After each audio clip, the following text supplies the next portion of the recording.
Exam 21 के platform पर आपका वेलकम है। इस भाग में हम लोग मॉडर्न इंडिया यानी आधुनिक भारत के इम्पॉर्टेंट क्वेश्चंस को देखेंगे और यह प्रश्न एग्जाम के दृष्टिकोण से बहुत ही महत्वपूर्ण है। तो आइए इस सेशन के प्रश्नों को हम लोग प्रारंभ करते हैं और आप लोग एग्जाम 21 चैनल को सब्सक्राइब अवश्य कर लीजिएगा, जिससे आने वाले वीडियो का नोटिफिकेशन आप लोगों को तत्काल मिल जाए। ओके, तो आइए इस सेशन के फर्स्ट क्वेश्चंस को हम लोग देखते हैं। पहला प्रश्न है, अवध के नवाब की प्रारंभिक राजधानी कहाँ थी?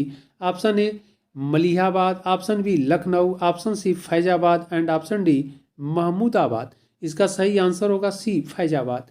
और प्रारंभिक राजधानी पूछ रहा है, इनिशियल कैपिटल पूछ रहा है, तो फैजाबाद। आगे चल कर के अवध के नवाबों की राजधानी लखनऊ हो गई, लेकिन यहाँ पर क्वेश्चन प्रारंभिक राजधानी पूछ रहा है तो फैजाबाद सही होगा। ओके, अगला प्रश्न है,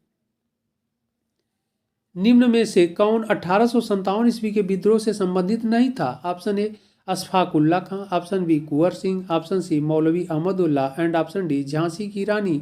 इसका सही आंसर होगा ए अशफाक उल्ला खां 1857 के विद्रोह से संबंधित नहीं थे। ओके, जबकि कुंवर सिंह थे, मौलवी अहमदुल्ला थे और झांसी की रानी थी। अशफाक उल्ला खां एक क्रांतिकारी थे और यह चंद्रशेखर आजाद के समकक्षी थे। ओके, अगला प्रश्न है, दी बंगाली समाचार पत्र का प्रकाशन किसने आरंभ किया था? ऑप्शन ए जी सुब्रमण्यम ने, ऑप्शन बी गोपाल कृष्ण गोखले ने, ऑप्शन सी मोतीलाल घोष ने एंड ऑप्शन डी सुरेंद्र नाथ बनर्जी ने। इसका सही आंसर होगा डी सुरेंद्र नाथ बनर्जी ने। अगला प्रश्न है, इनमें से किसे बंगाल की बाइबिल कहा जाता है? Option A Anand Math, option B Gora, option C Devdas and option D Gita. इसका सही आंसर होगा ए आनंद मठ को बंगाल की बाइबिल कहा जाता है। इंपॉर्टेंट क्वेश्चन है। अगला प्रश्न है, दादा भाई नौरोजी किस स्थान से ब्रिटिश संसद के सदस्य चुने गए? ओके, यह क्वेश्चन बहुत इंपॉर्टेंट है। दादा भाई नौरोजी किस स्थान से ब्रिटिश संसद के सदस्य चुने गए? और यह भी इम्पॉर्टेंट क्वेश्चन है कि भारत के सिर्फ मात्र ओनली वन यह पर्सन थे, दादा भाई नौरोजी, जो इंग्लैंड के संसद में चुन करके गए थे। ओके, और दादा भाई नौरोजी के अलावा और कोई व्यक्ति ब्रिटिश संसद का सदस्य नहीं बन पाया था, यानी ब्रिटिश संसद में चुने नहीं गए थे। तो प्रश्न को हम लोग देख लेते हैं, दादा भाई नौरोजी किस स्थान से ब्रिटिश संसद के सदस्य चुने गए? Option A Finsbury, option B London, option C Liverpool, option D उपर्युक्त में से कोई नहीं। इसका सही आंसर होगा ए फिन्सबरी से चुनाव लड़कर के संसद में पहुंचे थे। ठीक है, ब्रिटेन के संसद में पहुंचे थे या इंग्लैंड के संसद में। अगला प्रश्न है, निम्नलिखित में से कौन सा प्रदेश भारत में सैनिकों की पौधशाला कहलाता था? Option A Bengal, option B Gujarat, option C Awadh, option D Punjab. इसका सही आंसर होगा सी अवध। बहुत इंपॉर्टेंट क्वेश्चन है, सैनिकों की पौधशाला। इसका मतलब यह है, सैनिकों की पौधशाला से तात्पर्य यह है कि ब्रिटिश काल में अवध प्रांत से सबसे अधिक सेना में नौजवान भर्ती होते थे। ओके, इसलिए सैनिकों की पौधशाला अवध को कहा गया है। सेना में सबसे अधिक सिपाही या सैनिक अवध से थे। अगला प्रश्न है, पुर्तगाली नियंत्रण से गोवा कब स्वतंत्र हुआ? Option A 1942, option B 1947, option C 1950 and option D 1961। इसका सही आंसर होगा डी 1961 में गोवा स्वतंत्र हो गया। ओके, पुर्तगालियों के नियंत्रण से। अगला प्रश्न है,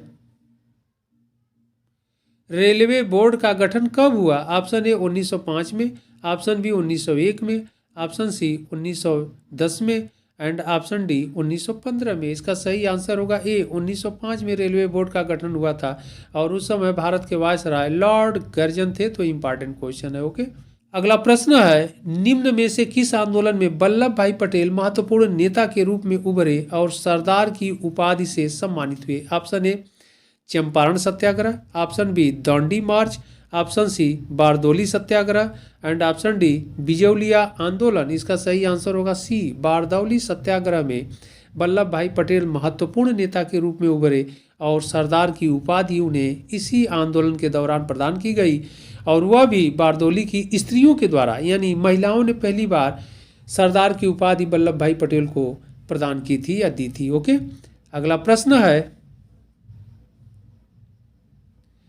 जालियांवाला बाग हत्याकांड के समय भारत का वायसराय था? Option A Lord Curzon, option B Lord Irwin, option C Lord Ripon and option D Lord Chelmsford. इसका सही आंसर होगा डी, लॉर्ड चेम्सफोर्ड। अगला प्रश्न है,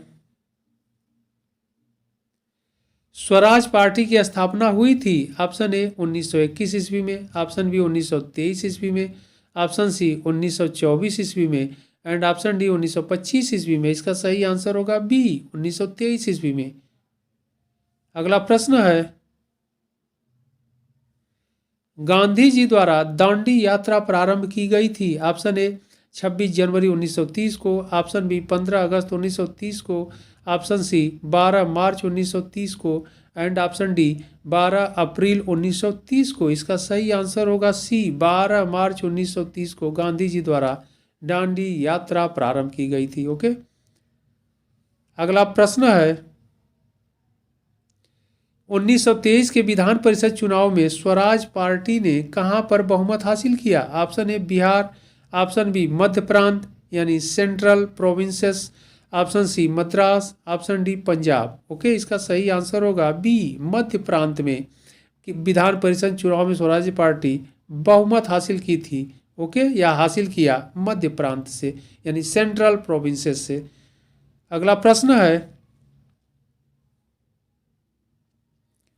1936 के चुनाव में संयुक्त प्रांत में कौन भारतीय महिला मंत्री बनी? Option A Uma Nehru, option B Vijay Lakshmi Pandit, option C Swarup Rani Nehru, option D Hansa Mehta. इसका सही आंसर होगा बी, विजय लक्ष्मी पंडित।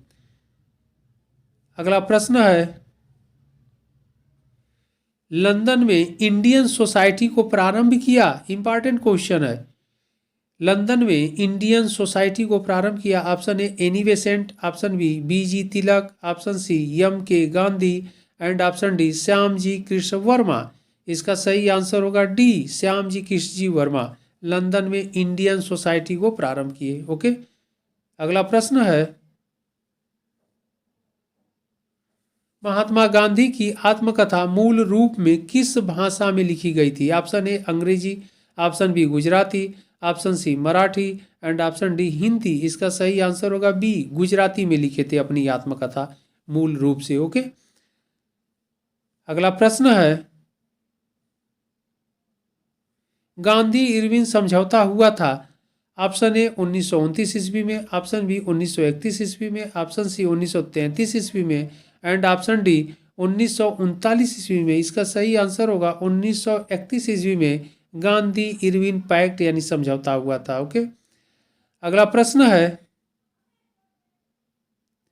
भारत छोड़ो प्रस्ताव कहां पास हुआ था? ऑप्शन ए कलकत्ता में, ऑप्शन बी बंबई में, ऑप्शन सी कराची में एंड ऑप्शन डी अहमदाबाद में। इसका सही आंसर होगा बी, बंबई में भारत छोड़ो प्रस्ताव कहां पर पास हुआ था? तो बंबई में पास हुआ था। और भारत छोड़ो प्रस्ताव कब पास हुआ था? 1942 में। ओके, अगला प्रश्न है, किस जनसभा में करो या मरो का नारा महात्मा गांधी ने दिया था? ऑप्शन ए कलकत्ता की, ऑप्शन बी पूना की, ऑप्शन सी बंबई की, ऑप्शन डी अहमदाबाद की। तो इसका सही आंसर होगा सी, बंबई की। और करो या मरो का नारा, डू और डाई का जो नारा था महात्मा गांधी जी द्वारा भारत छोड़ो आंदोलन के दौरान बंबई के ग्वालियर टैंक से दिए थे। ग्वालियर टैंक मैदान में उन्होंने भाषण दिया और महात्मा गांधी जी अपने जीवन का सबसे लंबा भाषण इसी मैदान में दिए थे, यानी भारत छोड़ो आंदोलन के समय दिए थे। अगला प्रश्न है, रविंद्रनाथ टैगोर ने किसकी स्थापना की थी? ऑप्शन ए जादवपुर विश्वविद्यालय की, ऑप्शन बी वर्धमान विश्वविद्यालय की, ऑप्शन सी विश्व भारती विश्वविद्यालय की, ऑप्शन डी ढाका विश्वविद्यालय की। इसका सही आंसर होगा सी, विश्व भारती विश्वविद्यालय की स्थापना रविंद्रनाथ टैगोर ने किया था। ओके, अगला प्रश्न है, पाकिस्तान कब बना? ऑप्शन ए 13 अगस्त 1947 को, ऑप्शन बी 14 अगस्त 1947 को, ऑप्शन सी 15 अगस्त 1947 को एंड ऑप्शन डी 16 अगस्त 1947 को। इसका सही आंसर होगा बी, 14 अगस्त 1947 को पाकिस्तान बना था। ओके, तो यह इस सेशन के इम्पॉर्टेंट क्वेश्चन थे। आप लोग इन प्रश्नों को अच्छे से देखिएगा। फिर हम लोग इम्पॉर्टेंट क्वेश्चंस के साथ मिलते हैं अगले भाग में। तब तक के लिए धन्यवाद।